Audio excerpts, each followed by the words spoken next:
Hi, and welcome to the virtual OLA Annual Conference 2022 session, AASL After Party. So this session was born out of an idea that I had with several collaborating librarians at AASL when we lamented that there weren't a lot of Oklahoma librarians able to attend AASL conference because of time away from school, lack of subs, and really just the expense of attending a conference. So I put together some of the sessions my favorite sessions that I attended to give you a brief overview to help you decide if AASL or another national conference is something that you would be interested in attending, and to share all of the things even if you aren't able to go. So there is a QR code for virtual conference evaluation on this slide, and there will be another link to that at the end of the presentation. So AASL is held every other year, so odd numbered years, and this school year it was held in Salt Lake City, Utah in October. So my name is Amanda Kordelsky. I am currently the Director of Libraries and Instructional Technology for Norman Public Schools. I am also the immediate past chair of Oklahoma School Librarians and currently serve as the advocacy chair for OLA. So I am going to highlight 3 sessions that I went to where I really found the information incredibly valuable. I want to share with other Oklahoma librarians, and then also a project about news literacy and media literacy that I feel like is incredibly important for all librarians to be able to access. So all of the resources that I'm going to talk about are free. There is not a paywall or even a registration for any of the things that I am going to show you. And of course, if you have any questions, feel free to email me or tag me on Twitter, and my contact information is available at the end of the slideshow. So the first thing I want to talk about is something that we really have come up almost every year at OLA, and librarians across the country talk about what it means to be able to assess learners in the library. So I signed up for this pre-conference at ASL where it was tied to this new book that is coming out. And unfortunately, the publication keeps getting pushed back. So it does not pub until December of 2022. But I'm going to give you some highlights from that. This was a half-day pre-conference put on by Elizabeth Burns, who is the author of the book, so that you can make an evaluation. Is this a professional book that you want to add for your library, or is this something that you might want to collaborate with, and some of the resources that are going to be available in that book. So the assessing for learners really focus on how, if you look at growth instead of hardcore curriculum tie-ins, that you can really highlight what your learners learn in your library, what that looks like, and how it translates to what you learn in the library is not just for English class or just for social studies class, that it really benefits every facet of a learner's schedule. When you focus on growth in learning, it is more equitable for students, and also allows them to see themselves in the work that they're doing in the library. So think about those old school dictionary lessons, or how to use Dewey, and evolve more into what learners think and how they find information, and how they craft those questions to be able to locate the information that they need to answer their inquiry. So in this session, we also talked a lot about the importance for intrinsic motivation within kids, that when kids are completing tasks for a grade or for AR points or to get a sticker to go to the school store, that those are all things that motivate them in the now. But the goal of librarians is to create lifelong learners. And ideally, they are asking questions all of the way, and librarians are showing them pathways to find the answers to those questions. So that really sparks that curiosity and intrinsic motivation for all of our learners that we would like to see. So Mrs. Burns also highlighted why assessing for growth in the library can be really hard for librarians to do, and recognize that time is the biggest obstacle, that especially in these 2 years of COVID librarianship, that there just isn't enough time in the day to really sit down and talk and evaluate with each learner. Negative opinions about what assessing by like standards-based grading or growth assessment looks like, and what some of those negative concepts are, and how as librarians we can combat those. And then fear of failure, not just for our students who really have been conditioned to tick the boxes and really look for that one right answer, instead of, as we know as librarians, there is rarely just one right answer. And so assessing for learning that way for our learners, but also for us as teachers. When you try a lesson and it crashes and burns, then you're a little bit gun shy, and you are hesitant to try something new again. So those are the three main obstacles. Personally, I find that time is the major obstacle, and the other ones can be overcome if we can just find enough time in the day to be able to collaborate and create meaningful assessments with our teachers that we could share, and make sure that our learners are hitting those content standards in addition to our library standards. So competency-based instruction is not about meeting curriculum benchmarks, but about mastering skills for a lifetime.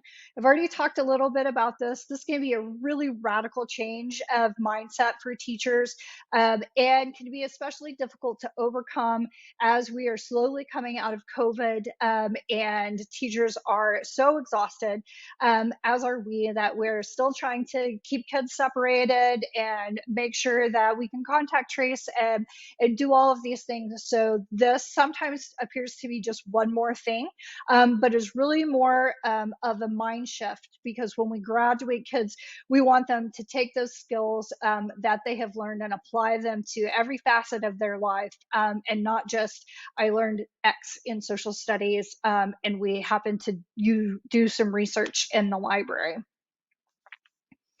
So an example that I felt that the presenter gave that really kind of hit it home for me, is when we look at our library standards within the Shared Foundation Inquire, under the domain Think, instead of multiple choice or really rote answers, what we're looking for are students that can write questions that help them find what they're looking for, and that they can also build on information that they already know when learning something new. So really stacking skill upon skill, instead of just rote memorization, or even the beginnings of inquiry, that we're judging them on their ability to write the question, and then find the answers to those questions instead of only the answer to the question that they originally formulated. And then a couple of examples of ways that we assess learners that we're really not thinking about, that these are things that we already do. Many of us give a pre-test and a post-test as we start our unit. And if a teacher does that in the classroom, it would really be great to be able to work collaboratively with them to have a combined pretest where you're also touching on those library and information literacy standards from AASL, or that you give your own pre and post test to really just evaluate what those inquiry skills are. A KWL chart, what do we know? What do we want to know? What did we learn? Concept mapping. This has become one of my favorite ways to evaluate kids, is having them mind map with all of the preliminary information that they know. And then as they learn more pieces, their mind map grows and grows to really reflect all the things that they learned while working with this unit. Reflection and journals. So in Norman, we use the guided inquiry design research method, which was really student-centered and focused on student-generated and created questions. And we really heavily on these reflections at the end of every day, and setting up a really structured journal that the students share with their teachers, so that we can see where their confusion lies as they're journaling, or these great connections that they might not have otherwise shared. So I went to two different sessions on manga in school libraries because manga is incredibly hot right now and has been for several years. But in the last couple, it's really grown and grown in popularity. And there's a lot of frustration among school librarians because we have difficulty finding reviews. Manga can be very expensive. And also the series seem to run on forever and ever and ever. And so you could literally spend all of your school budget on purchasing manga. So some of the recommendations and takeaways that I gleaned from those two sessions, as well as presenter information, they both link out and share all of their presentations on their website. So I have included access to those as well. So my two favorite takeaways were to collaborate and network with other librarians for assessing manga. Manga can be hard to read, especially if you're not quite used to it. And so building that network of librarians and knowing what kind of manga that your kids like and being able to reach out and ask another librarian if they have read it is highly recommended. And if you have searched for reviews for manga in traditional journals, you come away with the same takeaway that they are severely lacking in manga reviews. So a couple of the sources I'm going to share on the next few slides provide really great reviews and hard recommendations for this is great for lower elementary or upper elementary, or this is a middle school and high school book, and really help you differentiate so that you can find where the most appropriate place is to put your manga. Something else that I found incredibly helpful are the two librarians that presented. They have a really extensive graphic novel and manga collection, and their recommendation was if you have an extraordinarily long running series like One Piece or One Punch Man or even Assassination Classroom that gets up into the 30 volumes, 40 volumes, or in the case of One Piece, we're well into the hundreds, to only buy the first 10 books or the first story arc for each session, and then reach out to your public library and really build that partnership with them so that when your kids run out of the manga that you have for them available in the school library, they are easily available and able to switch over to the public library, who has a lot more funds and a much larger manga collection than what we have space for in schools. So I really love this website, graphiclibrary.org.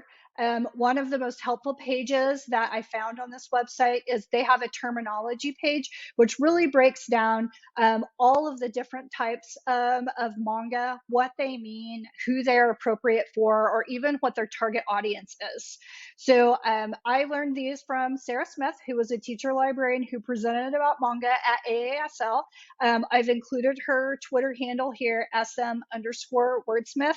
And on her website, you will find so many reviews that are so easily to search, that don't just have a review about that particular issue, but it also gives recommendations. And she does an exceptional job of noting when maybe the first story arc in a series, which was the first 15 books, is appropriate for middle school and high school, but then it jumps into the realm of the more mature. And so she didn't recommend, any collections after like book 15 or 16 to go into a middle school. So this is the best source that I have found for those recommendations. And even though she's a librarian in California and her collection development requirements are a little less stringent than what we many of us experience in Oklahoma, I still found that her reviews were pretty spot on. Of course, always make sure you're following your own collection development policy when you're going through manga, and be able to explain to teachers and parents alike how manga is still reading and all of the benefits that kids can glean from that. The other website that I want to share with you is mangalibrarian.com. She goes beyond the print and also has tons and tons of anime resources. And while we don't have a collection of anime in any of our school libraries in Norman, our kids who consume manga also usually consume anime in the same way. So you can give some really solid recommendations for kids or for yourself if you like to use those. I know that Hoopla has quite a bit of anime and manga on there, so this might be a really great connection that you can have with your kids. So this was presented by Ashley Hawkins, and her Twitter handle is also included here, manga_librarian. Both of these librarians also tweet out a lot of book reviews and their excitement for series as they go through. The most meaningful part of this presentation that I was able to really connect with was when she highlighted anime and manga culture and neurodivergence in her learners that come to her library. So all of these presentations are available on both the Manga Librarian and graphiclibrary.com. So you can click through and see the presentation and read all of the recommendations and tools and tips and tricks that both librarians provided to AASL attendees. They have gracefully shared those presentations on both of their websites. And then transferring back from, we just talked about manga and neurodiversity in libraries. The final session that I went to was We Need Neurodiverse Books. And it was presented by a neurodivergent librarian. Her name is Adriana LeBron White. And I have included her bit.ly link where you can see her AASL presentation that she did. She has it recorded. She talked a lot about the importance of having accurate neurodivergent representation in school libraries and gave some really great examples of things that are harmful in the way that neurodivergent students are presented in fiction and what to stay away from and what to really look for. I really appreciated this presentation. It was a first person, and so she's talking about her experiences as a student, her experiences and obstacles that she's faced as a neurodivergent librarian and working with students, and then has a really robust website called Autism in Middle Grade Books, really fabulous book lists, both great examples and some problematic examples, and then the harmful examples that she has. So I felt that this was one of my very favorite presentations that I went to. Ms. White also has a TED Talk and her presentations, and then she has written several scholarly articles about autism in libraries and autism in fiction.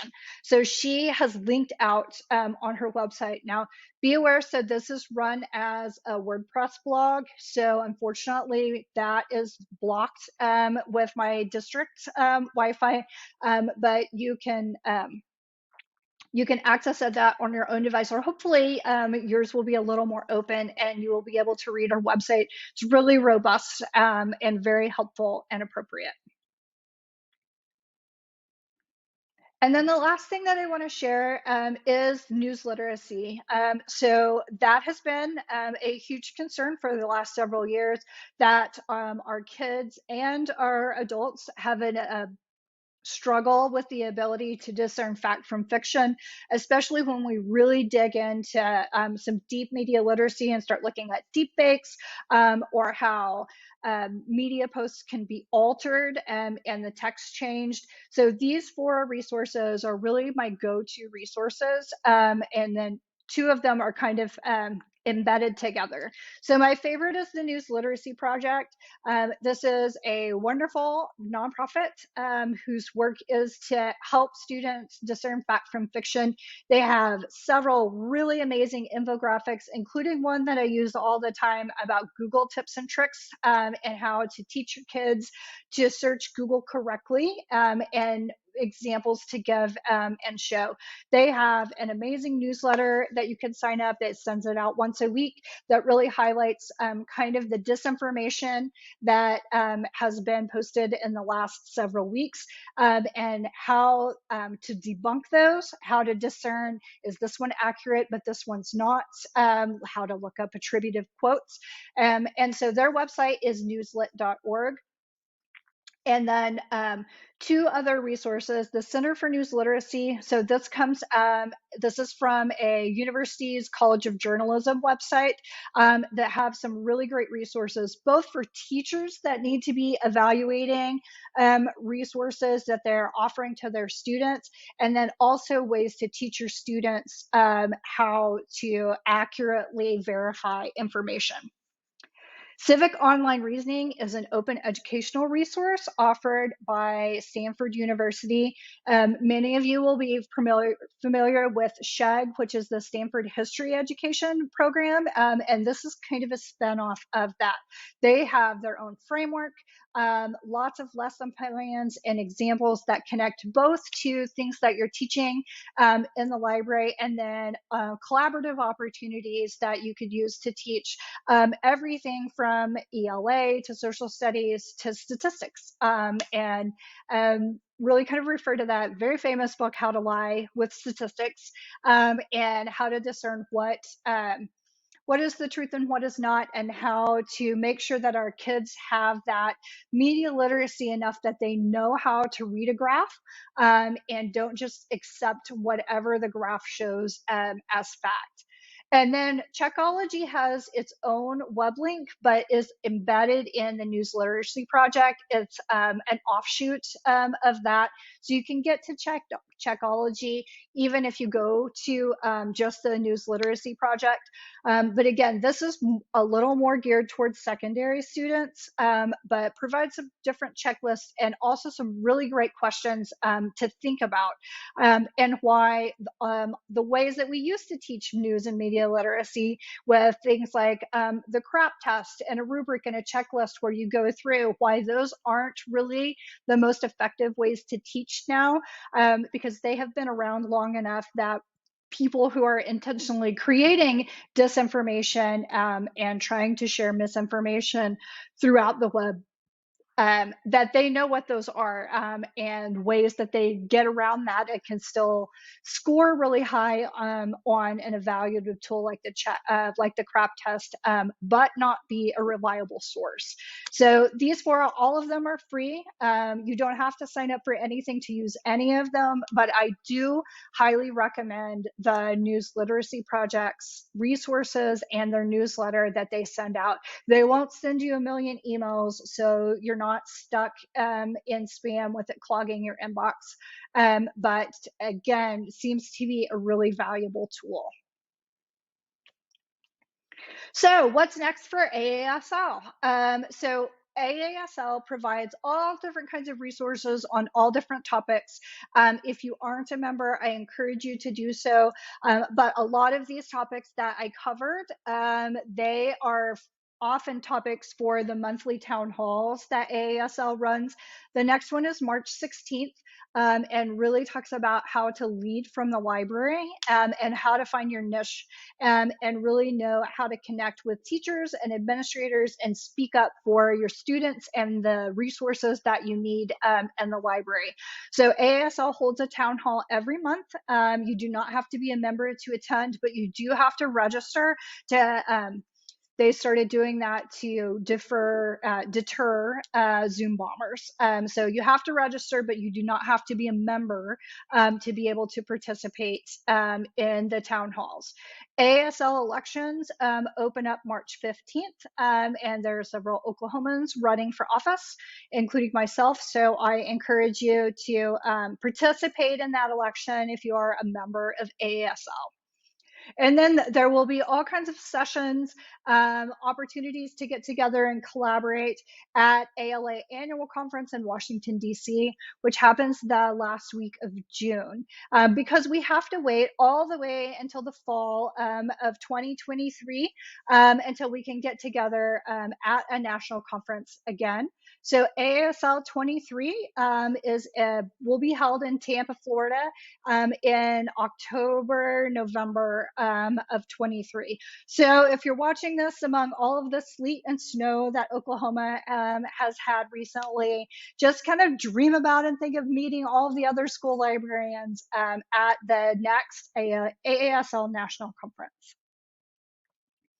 So thanks for coming to my crash course for AASL After Party. I'm excited to have shared those 4 sessions with you, and then also my love for the News Literacy Project, who is very involved and sponsored several different things, and was very responsive vendor that they had in the vendor hall. If you have any questions about any of the resources that I've shared, you can hit me up on Twitter. There is my Twitter handle and my school email. Feel free to email me any thoughts or questions that you might have. And then don't forget to fill out the form for this session for the virtual conference. I'm sorry that you couldn't make it in person, but I hope once everything is safe and calmed down that we can meet at OLA next year.